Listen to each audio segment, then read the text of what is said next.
This is a motherboard we had in the car boot lot yesterday of various computers. Yeah, this is H81M, 4th generation i5 processor on it. And this is the one that basically starts and goes click and goes off again.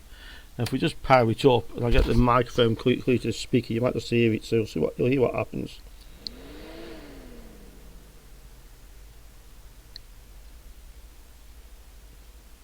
No click that time.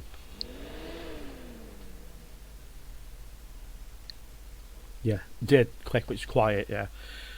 So this has been a Gigabyte board, and from experience, this sort of problem is often the BIOS. Even though these things have a main and a backup BIOS and supposed to be like, you know, ultra durable, reliable, whatever they wanted to call them, in my experience, they're not that reliable, and corrupted BIOSes are common. So this could be a very short video, we'll see. I'm going to just remove the two BIOS chips and program them. I've shown you how to do this before on previous videos. I'll link one from here, so I won't make you sit through the whole process of soldering and desoldering.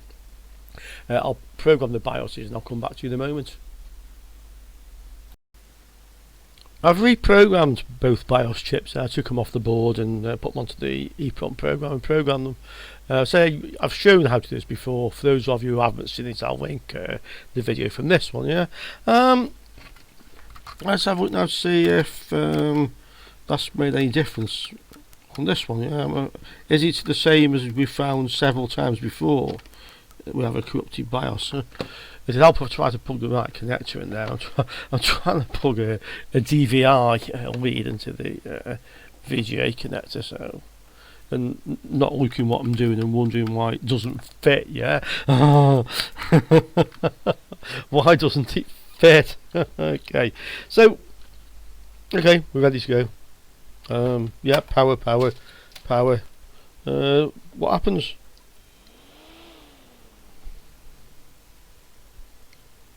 No, well, it doesn't bleep. I think it went click. Yeah. So in this instance, just try to get the focus. In this instance, programming the BIOS hasn't helped us. You know what? You know, one thing I haven't tried the CPU.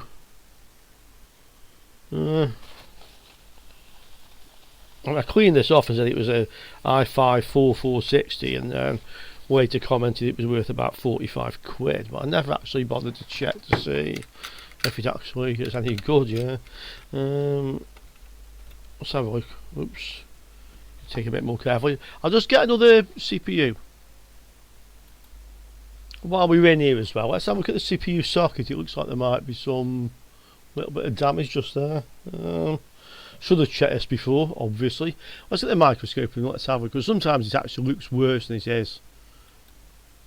Okay, I look down the microscope. I can see where it is without the microscope, but I'm not sure if I can see what's actually in there. Let's find the tweezers. Yeah, I got some tweezers, but I can see where it is. It's sort of here. You know, I think there's just a bit of crap.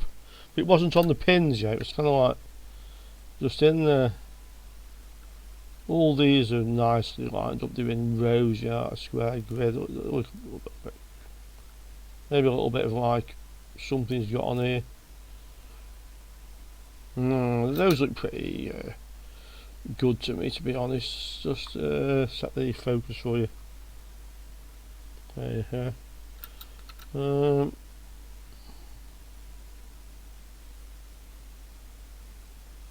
I don't see anything that would really cause a problem. There's a bit of heatsink compound here. Can you see it on the back of the thing, but it's not actually on the end of the pin where the where the connector is. Yeah, this is the little springy bit. It's not on there.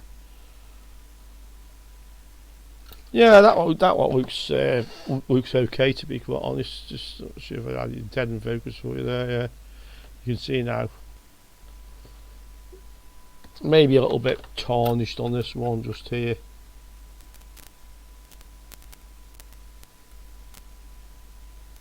That's where it was, and a little bit further in.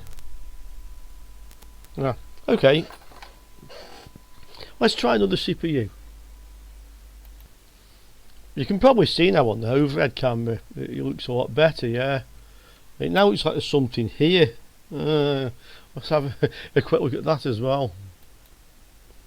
Okay, this one is a bent pin. Let's straighten this up. So this is definitely a bent pin here. Yeah, let's get that back online. Okay, and that's lined up quite nice with all the others. Don't see any others.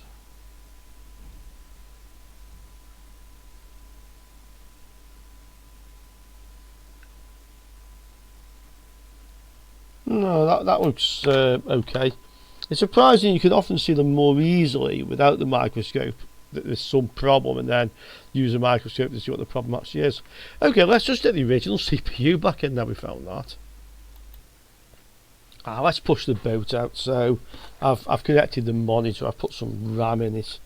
Let's find the 4-way, and we'll find the 24-way. We'll just rest our fan on here for a moment, just to give it a bit some heat sink. Connect that up. So this is the i5-4460. This is the spare. This is an i3-4130. I was going to try, but let's see what this does now. So everything in there, ready to go. Power's on, power's up.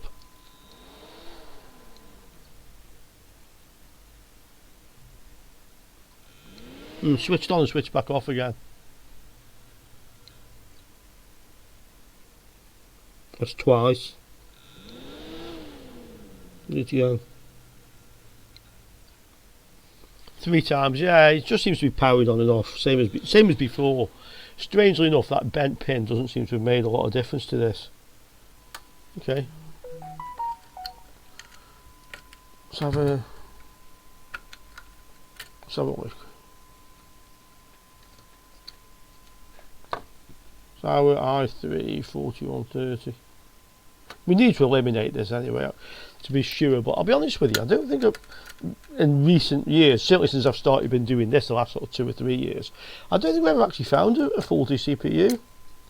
I really don't see anything like even though I found CPUs with, you know, dried up thermal paste that turned to dust, I've never actually found a dead CPU. So they must be quite resilient compared to how they used to be. Okay, power on. What's it do?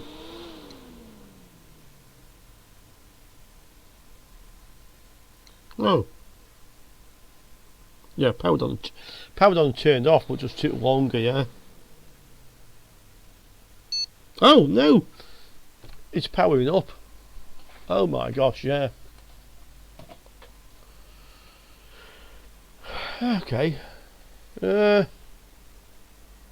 It's booting. I've got a keyboard. One moment. Let's just stick a keyboard into this and let's see what it does. Yeah. Oops. Let's hold this straight while we get a keyboard and put a keyboard on this and see what it does. Okay, right. So keyboard should be on now. Mouse should be on now. Let's see. Yeah. It's rebooted.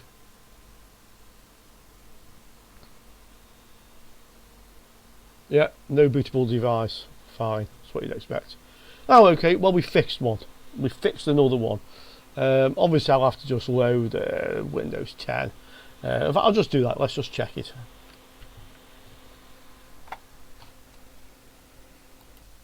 Oh, we're in Windows then, so it's loaded. Like, just hold this camera a bit straighter. Yeah. So we'll run Specky. Just check the specification of the machine, basically. Yeah. Should see the 8 gig of RAM. Okay, CPU, temperature's fine. The motherboard, yeah, GA-H81M-DS2, and 8 gig dual channel RAM, yeah. So yeah, that's good. Okay, I wonder.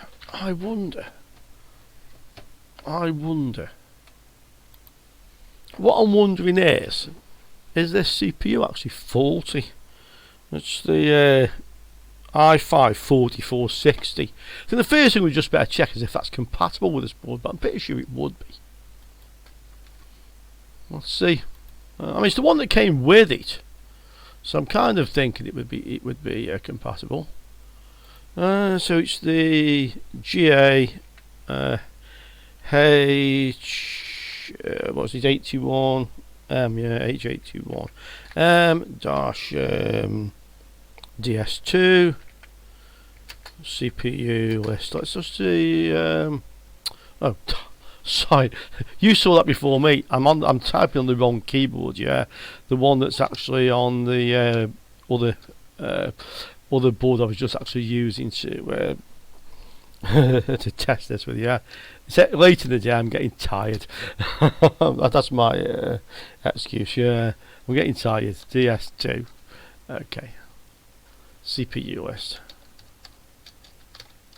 When you get tired, guys, just go home. Yeah, put it down, have a break. Well, looks like I see some weird here. So, i5-4460. The reason why it shouldn't be compatible. That's the i3 I have in there now. Yeah, and that's working. i5-4460. Yeah, it's going to be, isn't it? TS60. Yeah. So it's compatible, which makes sense. That's what came with it. I wonder how lucky can we get here? Can we just like clean the CPU pads and see if it might work? I mean, to be honest, it looks okay. I mean, it doesn't seem to be any dirt or corrosion on here. But I don't remember the last time I saw a faulty CPU. It's so unusual to see that. That's why I didn't even bother to test it. Yeah, obviously I should have done, but you know, sometimes you just do things here in the order you think the most likely. Yeah, and sometimes you're wrong, but as long as you get there in the end, it's not really that big an issue. You know, things take a bit longer than they might have done, but still.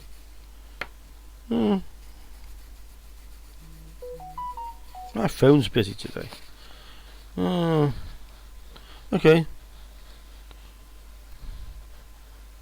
Well, that's cleaned, yeah. I think you all agree that's clean. Let's stick it back in the PC and see if it works.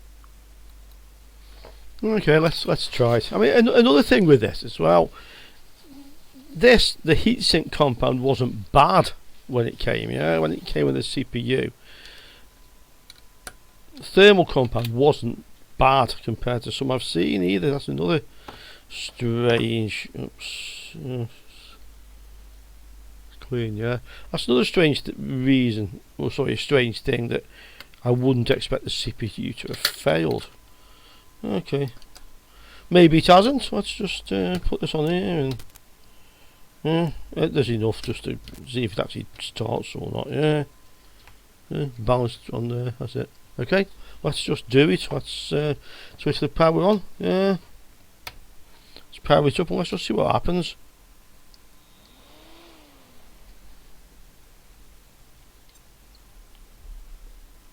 No, it's switched off again. I'll give it a bit of time, like maybe change the CPU. Switched off again. It's making a ticking noise.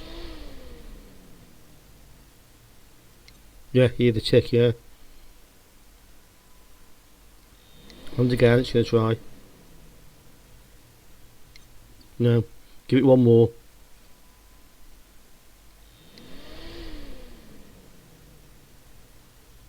Yep, clicking. Okay, so yeah, tough CPU, huh?